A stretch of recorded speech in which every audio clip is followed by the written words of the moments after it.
കടൽ വഴിയുള്ള കള്ളക്കടത്ത് അത് തേടിപ്പോയ നമ്മുടെ കസ്റ്റംസ് സുഹൃത്തുക്കൾ കണ്ടത് വലയിൽ കുടുങ്ങിപ്പോയ ഒരു കൂറ്റൻ കടലാമയെയാണ്. മറ്റൊന്നും ചിന്തിച്ചില്ല, ഉടൻ പിടികൂടി കുരുക്കഴിച്ച് സ്വതന്ത്രനാക്കി.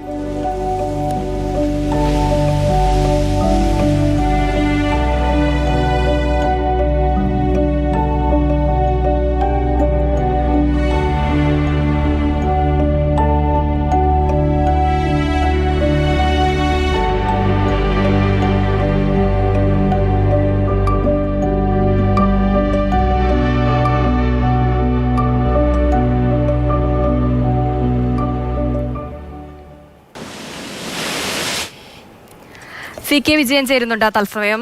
വിജയൻ, ഇതൊക്കെ ചിലപ്പോൾ ഒരു ജോലിക്കിടയിലുള്ള ഒരു സ്ഥിരം കാഴ്ചയായിരിക്കും. വേണമെങ്കിൽ കണ്ടില്ല എന്ന് നടിച്ച് അതിനോട് ഉപേക്ഷിച്ച് പോരാം. പക്ഷെ അതിനവർ നിന്നില്ല. അവരതിനെ മോചിപ്പിച്ച് അതിനെ സ്വതന്ത്രരാക്കി കടലിലേക്ക് തന്നെ വിട്ട ശേഷമാണ് പോകുന്നത്. എന്തായാലും ഒരു നല്ല കാഴ്ചയല്ലേ?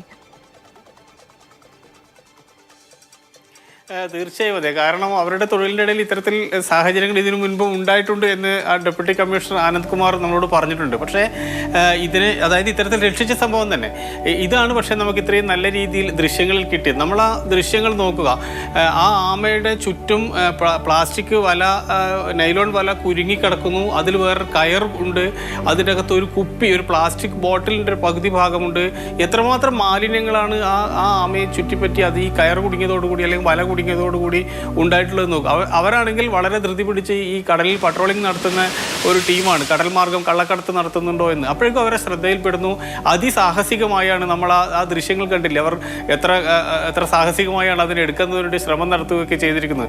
നമ്മൾ സാധാരണ നല്ല വെള്ളയും പാൻറ്റും ഷർട്ടും ഒക്കെ ഇട്ട് യൂണിഫോമൊക്കെ ഇട്ട് തൊപ്പിയൊക്കെ വെച്ച് കാണുന്ന കസ്റ്റംസിൽ നിന്ന് മാറി കത്തിയെടുത്ത കസ്റ്റംസിനെ കണ്ടില്ലേ. ഇപ്പോൾ ആ കത്തി എടുത്തിരിക്കുന്നത് നമ്മൾക്ക് ഈ പ്രകൃതിയിലും പരിസ്ഥിതിയിലൊക്കെ നമുക്കുണ്ടായിരിക്കുന്നത് അതിനുള്ള സമീപനത്തിൽ വന്ന മാറ്റത്തിൻ്റെയും കൂടി ഉദാഹരണമാണ്. വളരെ എമ്പത്തറ്റിക്കായി നമ്മൾ മാറിയിരിക്കുന്നു എന്നതിൻ്റെ സൂചന കൂടിയാണ്.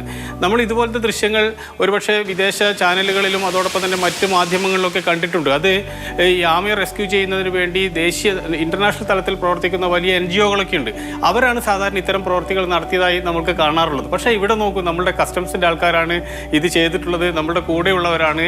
ഇത് ശരിക്കും നടന്നത് ഇന്നലെ രാവിലെയാണ്. രാവിലെ താനൂർ പരിസരത്ത്, അതായത് ആ കടൽ തീരത്തിനോട് അനുബന്ധിച്ചാണ് ഇത്തരത്തിൽ ഈ ആമയെ, കുരുങ്ങിക്കിടക്കുന്ന ആമയെ അവരുടെ ശ്രദ്ധയിൽപ്പെടുകയും അവരുടൻ തന്നെ അതിനെ പിടികൂടി അവരുടെ കയ്യിലുണ്ടായിരുന്ന കത്തിയും മറ്റും ഉപയോഗിച്ച് അതിൻ്റെ ഈ കണ്ണികളെല്ലാം തന്നെ മുറിച്ചു മാറ്റി അതിനെ സ്വതന്ത്രമായി കടലിലേക്ക് വിടുകയും ചെയ്യുന്നു. വളരെ സുന്ദരമായ കാഴ്ച. എന്തൊക്കെ പറഞ്ഞാലും കസ്റ്റംസുകാർക്ക് കുറേ അഭിനന്ദനങ്ങൾ.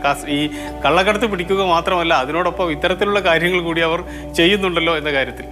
അതെ, തീർച്ചയായിട്ടും നമ്മുടെ ഒരു ബാധ്യസ്ഥത കൂടി ആയി മാറുകയാണ്. കാരണം പലപ്പോഴും നമ്മുടെ ഒരു അശ്രദ്ധ കൊണ്ട് തന്നെയാണ് ഇത്തരം അപകടങ്ങളൊക്കെ ഒരു കടൽ ജീവികൾക്ക് ഉണ്ടാകുന്നത്. നമ്മൾ കുപ്പി വലിച്ചെറിയുന്നു, വല വലിച്ചെറിയുന്നു, കണ്ണിക്കണ്ട വേസ്റ്റുകളെല്ലാം കടലിലേക്ക് എറിയുന്നു. ഇതൊക്കെ അവരുടെ ജീവന് ആപത്തായിട്ടുള്ള കാര്യങ്ങളാണ്. അപ്പം നമ്മൾ കൂടി ഒന്ന് ശ്രദ്ധ കേന്ദ്രീകരിക്കുക. എന്തായാലും ആ കസ്റ്റംസ് ഉദ്യോഗസ്ഥർക്ക് വലിയൊരു സല്യൂട്ട്.